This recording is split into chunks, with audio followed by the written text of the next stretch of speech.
Rachel Holt for NESN.com alongside Doug Hyde here to take a look at your mailbag. And before we get into this, the hashtag MailDoug is where you can mail Doug your Patriots news, but you recently announced on Twitter that you're expecting a child with your lovely wife, and people are mailing you, actually chirping you for this, which I can't believe. So if you're going to mail Doug, make sure it's nice, right? Yeah, especially when I'm announcing that my wife's having a child, that we're expecting, Probably not the right time to roast me, but I can take it. I can take it. You can take it. You weren't complaining about it. No. I just thought I should bring it up. Yeah. So big congrats to Doug. Thank you. And feel free to send some nice remarks his way.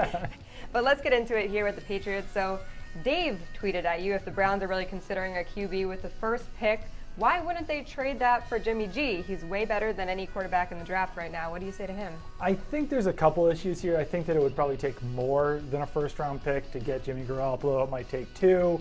I don't know if the Browns are really willing to spend their #1 overall pick on a quarterback, and that might be what it takes to get Garoppolo from the Patriots at this point. They really seem pretty unwilling to trade him. And then there's also the case that if they draft a quarterback, then they're getting him for a pretty cheap cost for 5 years.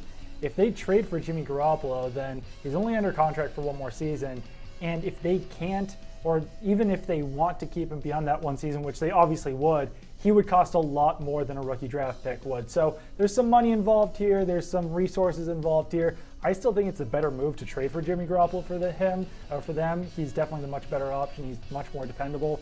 But it's all dependent on how much they're willing to give up and how much the Patriots want in return for Garoppolo.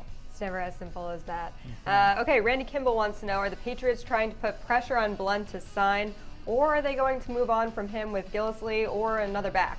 I think some of this is putting pressure on LeGarrette Blount to sign. There's an offer on the table. It seems like it hasn't been increased for a while. Blount is not happy with it. I can understand from LeGarrette Blount's perspective that he would want to make more money than Rex Burkhead is in 2017 because he's proven so much more than him.